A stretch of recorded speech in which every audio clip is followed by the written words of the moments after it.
Hi, sweeties. How are you doing? Welcome to Naya Sim. Thank you so much for the support. Hope you all are doing great. I think in 2025, and I think in April, talking about allyship or talking about unity among Black people and every other community is kind of trying to manipulate Black people into speaking up for any other community. Why am I saying that? I am saying that because you people had the opportunity to make the allyship prosper and progress, but you all messed it up. So, what I am saying is that enough of you people coming to tell us that we all can be a great force if we come together because according to them because when Black people and every other minority groups are not in unity, other people are benefiting from it. Did you people think about that? Did you people remember that in November, that when we all are not together, that other people benefit from it? You all did not think of that, but now you all want to tell us that other people are profit, that we are not profiting of it, that other people, we don't care at this point in time. We do not care who is benefiting. Not until you all decide that you are going to do the right thing. And this is not just something that will happen. It is something that I know it's going to take time. And when the right time comes, Black people will know that it is time for everybody to amend some certain things. And that is also one of the reasons why I do not preach BIPOC for anybody, because the people you are preaching BIPOC are still going to go behind you and betray you. Why? Because I am seeing someone that look like me telling me, not your color. What do you mean you not my color and me not your color? What color are you? Golden brown or golden white? You know what? Let's get into this video. A few days ago, I started making a video about white patriarchy in this country, specifically pertaining to what's happening to the Latinx community in this country. I deleted the video because sometimes I feel like I'm talking to a brick wall. So in the video, I talked about xenophobia and how there was a time in this country where Asian Americans were treated equally as bad, maybe worse, as the Latinx community is currently being treated in this country. In 2025, we are at a point in this country where it is almost equally as illegal to be Latinx as it is to be Black. People of Latinx descent, even if they are American citizens, are being targeted in this country by ICE, by the police. Black people know this. We're familiar with this struggle all too well. Talked about xenophobia a great deal. I even had some screenshots of xenophobia across the history of this country and how Asian Americans were. There was a time, especially during the Vietnam War, where it was nearly illegal to be Asian American. And their businesses were targeted, and they were targeted for hate crimes, and just everything that's happening right now with Latinx Americans. Kind of imagine that, but worse. Reason why I focus so greatly on xenophobia is because, again, throughout the history of this country, Asian Americans have been the target of white patriarchy hate several times. Several times. And in response to that, several times Asian Americans have sided with white patriarchy, like how we watched them side with white patriarchy and dismantling affirmative action, especially in colleges. And then recently we have that big lawsuit with that Asian American young man and his family who is suing, I believe, Harvard because they believe that as an Asian American, he was denied entry into that university based on his nationality, based on his being of Asian descent. But Asian Americans helped dismantle affirmative action in those universities. Leading up to the election last year, we watched several different Latinx groups campaign and show their support for Donald Trump. And now he is mass deporting and allowing ICE and other law enforcement agencies to deport them, even deporting and targeting American citizens who are of Latinx descent. And as the only group of people on this land who did not come here voluntarily, Black people warned you all that this would happen, and you did not listen to us. Let's talk about Black and Latino relationships. Heavy, right? I'm Colombian American. I was born in South America. I was raised in a working class town in New Jersey. Growing up, all of my friends were Black. I actually didn't really have that many Latino friends when I was a kid. Most of my friends were black. And really, I think that shaped my perspective differently than a lot of Latinos in the US. And I want to make something very clear, and I want to talk about something that I think a lot of Latinos like to ignore. First off, a lot of us have black roots. In Colombia, in South America, about 20% of the population is black, Afro-Colombian. My father's family has black family. I have some black heritage. Clearly, I would never go around saying I'm like African American, but I just want to say many of us share black ancestry, and we grew up in households that bear the stain of colonialism. Essentially, we were forced upon us these views by the Spanish, by the Portuguese, even by the US, because the US government kind of went into a lot of our homelands and kind of pushed their own agenda. And we were pushed to understand or to think or to believe that the darker we were, the more inferior we are. You see this a lot in South Asian communities, Indian communities. I see do this a lot. And I'll be very honest with you, I don't want to kind of start a controversy here, but I do often see a little bit of racism from South Asian communities directed at people like us, Latinos, and definitely at African Americans. East Asian communities, this is a problem there too. Maybe we'll talk about this in the future. Like I said, this channel is for uncomfortable conversations, and I want you guys to have them in the comments. I want you to discuss this stuff. So let's talk a little bit about Black Americans and Latinos, right? So this is the part that infuriates me the most. Black Americans have historically pushed a lot of the civil rights and liberties that we have in this country, in the United States. The civil rights movement was led predominantly by black people. Many of the rights and the privileges that we have, if you're a Russian American and you're going around talking about how much you love Putin or whatever, you won that right. Well, you didn't win it, but you have that right because people decades ago fought for the right for you to express yourself, for you to be free and have freedom of speech. And I think this is something that a lot of Latinos don't understand. I think this is also a divide between Latinos who haven't really been in the US that long and Latinos like myself who were either born or raised in the US since children. I have noticed a culture amongst some Colombian Americans that I interact with who have only been living in the US like 5-10 years, and all of a sudden they become political experts on the US. They're like in their 30s or their 20s. They didn't grow up here. They weren't teenagers here. They may not have even gone to school here.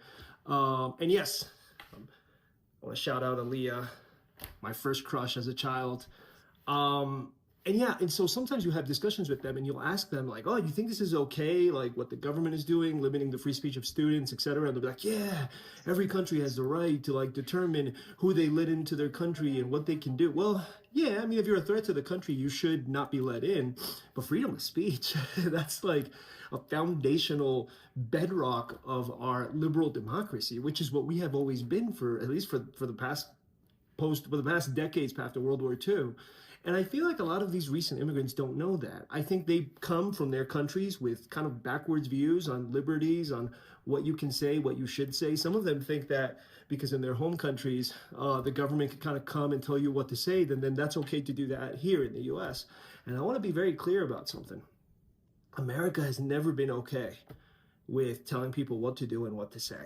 You can take this back a couple of decades. You can take it back to Ulysses, a novel published by James Joyce, which was like very controversial and made its way through the courts.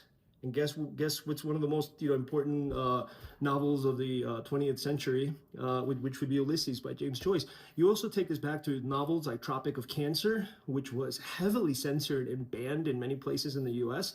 And eventually it became part of kind of our cultural experience. Henry Miller's Tropic of Cancer. One of my favorite books, by the way, I heavily recommend it. But we have historically moved towards supporting civil rights, supporting speaking for yourself, and Black Americans have been a huge part of this. I'm willing to say that if it weren't for Black Americans, America would be a little bit more totalitarian than it was a couple of months ago. And interestingly enough, when you talk about this and you tell people, well, America hasn't always been a free country, right? In the civil rights movement, dogs were sick on Black protesters.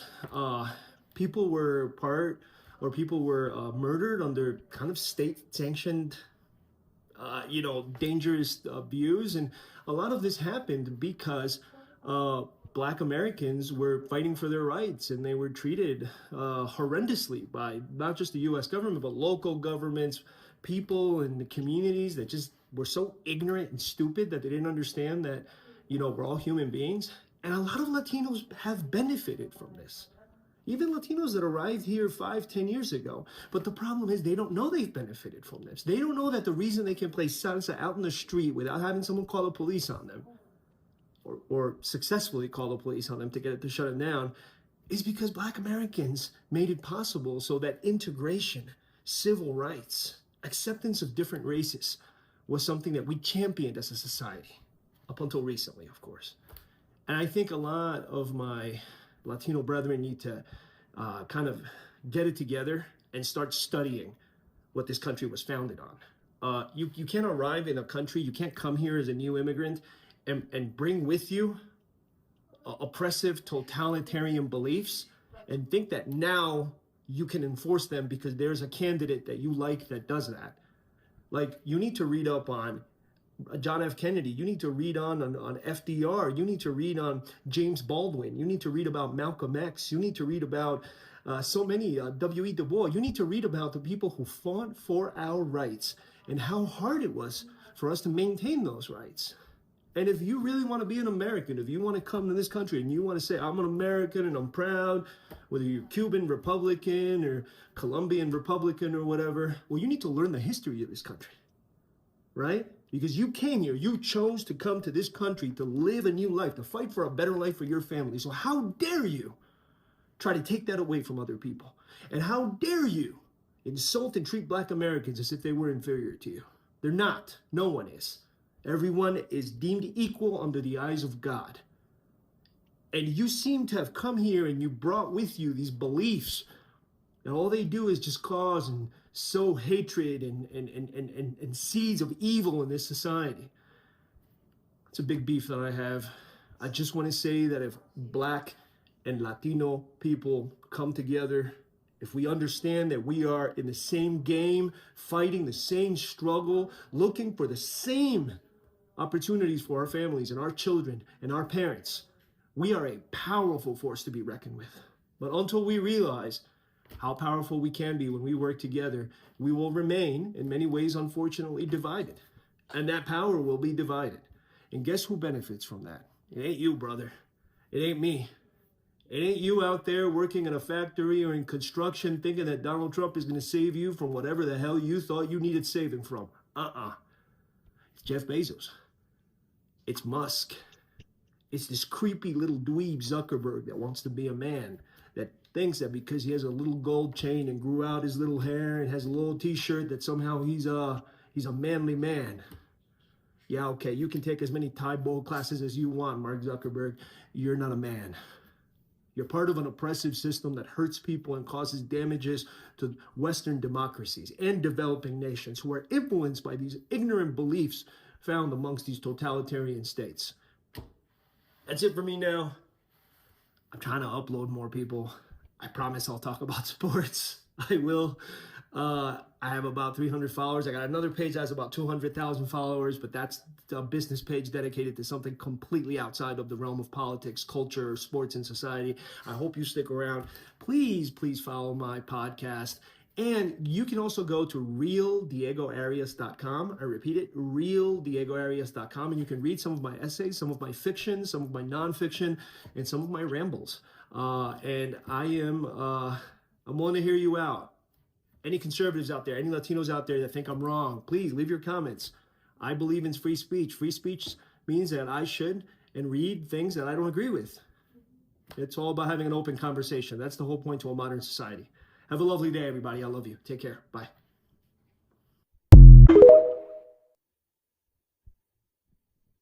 I do think it's important to hear both sides, and I usually am very reasonable with people. But with certain issues, like, I believe that you have to be very firm in what you say.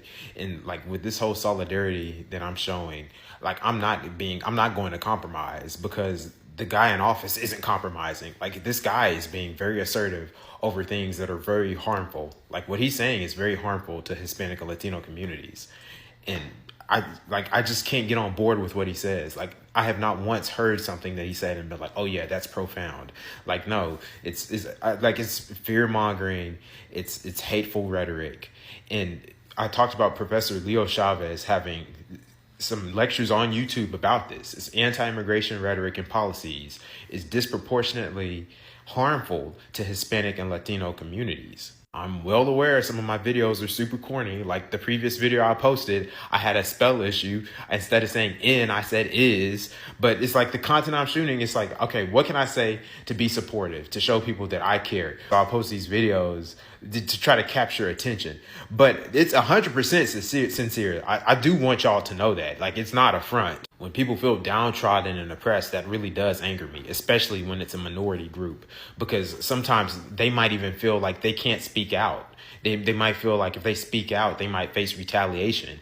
And like an example of how I support the community is like one time it was just like taking a trip. I was taking a trip and I stopped on the road and there was a man, he was a street vendor and he was selling roses. And I can't remember how much he was selling them for, but like I pretty much gave him all the money in my wallet for a rose. But like that's how I love the community, man. I love people. I was supporting the Palestinian people. You know, I jump on lives and just do what I can to help them out. You know, I think it's really important that we look out for people.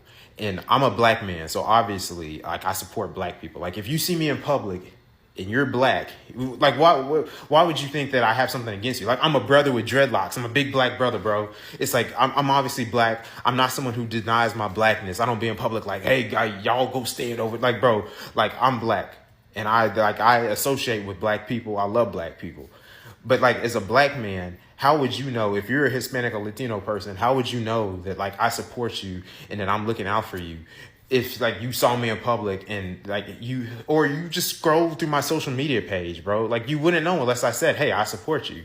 So that's one of the reasons I do this. And it does seem super corny. Like, I get it. Some of the videos are corny, but it's for a purpose. Like, it really is making a difference, because I look through the comments and people really do feel loved and supported by it. Public reminder to all the delusional motherfuckers out there: just because you are a different race other than black or have a lighter skin tone does not mean you are not next on the chopping block. They just haven't gotten to you yet. You are still on the list of oppression. Your oppression has just been delayed a little bit. There's this one restaurant that I go to all the time. It's very cool. This is one particular lady around my age, and she is the one that usually hosts me. She was asking me for my order, and the news channel was on talking about how Donald Trump is restricting massive deportation of immigrants. I made a comment saying, wow, they're really accelerating the process on this one, huh? She made a comment saying, it's okay, I'll be alright. And I'm like, why would you say that? Don't get me wrong, I had no assumptions towards her. She made an odd comment and I questioned it. I was like, oh, I'm pretty pale. So you think you can white pass your way out of this? I didn't tell her that, but I just simply nodded and said, okay, good for you. One of the most important lessons I learned about life is that shit happens to you when you least expect it or when you are too comfortable. A week later, I come back to the same restaurant. She wasn't there. I assumed she was off. Came back the next week because I was just really craving quesadillas for some reason. I went to the restaurant. She also wasn't there. So I was like, that's strange, because I usually see her on Thursdays. Owner came out of the back. He just finished cooking and he saw me and I was like, oh, welcome back. And I was like, oh, thank you. Then I asked him, I was like, out of curiosity, where did that other girl go? He said, oh, yeah, about that. She got deported.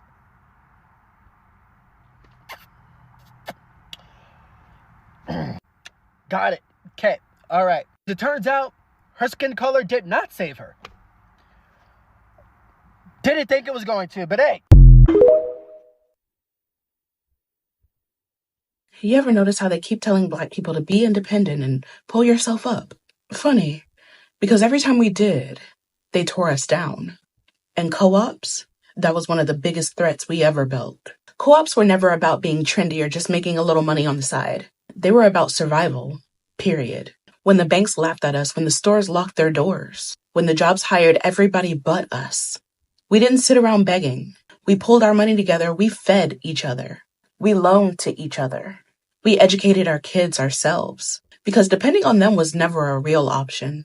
And deep down, they knew if we didn't need them, they couldn't control us. That's why every time a black co-op started getting real traction, the city showed up with new rules. The banks suddenly changed their policies. Developers sniffed around with revitalization plans. Translation? They didn't mind you surviving. They minded you surviving without them. Black co-ops weren't cute little neighborhood projects. They were saying out loud, we can take care of our own without permission. And that is the kind of thing that America's never forgiven us for. Every time they slammed a door in our faces, we built a whole neighborhood behind it. And today, when people talk about building community, it's not some new trend that we need to catch up on. We invented it while surviving a system that was designed to starve us out. So don't let them tell you this is the way it's always been. It's the way they made it. It's the way we can unmake it together. Because the real revolution isn't voting or marching. It's feeding each other, funding each other, building futures they can't burn down. This is all I got from this video, and I am going to start by saying that I think it's gaslighting, trying to tell us that it is not like, when Black people and other minority groups refuse to be in unity, that it is not Black people or them benefiting it, that it is the other people. You are guys trying to manipulate us, because Black people have known all these years that when we are not united, that we all are divided. Like, if we are not united, if we are divided, it means that it is not benefiting us. And Black people have been on their toes all these years, calling you people to come out. Let's sort things out. Let's make things right. So trying to remind Black people that when they all are not together, that other people are benefiting is manipulating, because that is not also going to make us come and hug everybody, because every one of you had the opportunity to change the narrative, to change the story. You all had that opportunity last year, November, but you all sold it out to the people you all thought that you are in community with. The same people that you said that you are in community with are the ones that are deporting you. They are the ones deporting you. See, I am enough of that kumbaya. I'm sorry to say this, but I am also not sorry. Enough of that kumbaya. I am not in for all that peace and unity, because you all have had all the opportunity for things to go right, for the peace and all that to continue to flow among all the minority groups. But each time Black people gave you that platform to make good use of it, you still come back to tell us that I am not gonna choose you. I will still choose the other people. I would rather be in community with other people instead of being in community with your own people. You keep telling us that some of you will look like my skin, and you still tell me that me not like me not my skin not the same. Me not Black. Me Dominican. Me this. I am Latino. You both Donald Trump, and the voting is voting you. Enough of that peace and unity. It is okay the way we are right now. Let everybody know that they messed up, so that when everybody talks about unity in good faith, when unity comes up anytime, everybody will decide that it is unity that they want and nothing more than that. But for now, let's continue to face our front, because Black people have a whole lot to cater for, a whole lot to take care of. And for the Asians, I haven't really been seeing them anywhere they've been so quiet, and you all know why you are quiet. I know you know why you are quiet. I am going to leave that. Affirmative action came. You all said it is us. Black people try to advise you people, leave that alone. It is not. And then you ended up striking affirmative action out. What is happening to you? How is your life after that? Hope you are doing great. Hope your life is beautiful. I hope you have gotten admission from Harvard. Hope you have gotten admission from the best university in the United States. I'll leave that aside. Say, Black people know what community is. Black people have been in community with themselves and try as much as they can to bring every other person to be in community with them. But one thing I have understand all this while is that you can take a horse to the stream, but you cannot force that horse to drink water. And this is what has been happening to Black people. Black people will try to put everybody together, but it looks like it is all being forced. So Black people are letting it be. When the time is right, when in the Bible they say when the time is right, I, your Lord and your God, will make it out. How did they say that? For those that know what I am saying, I am sure you understand the Bible that I am trying to quote. But yeah, when the time is right, for this unity you all are calling. Black people will also see that it is also time. But for now, you all go chill and leave us out of any unity you are calling. Why am I saying this? I am saying this because you had all the opportunity to make it work, but we did not. I love you, my people. Bye for now.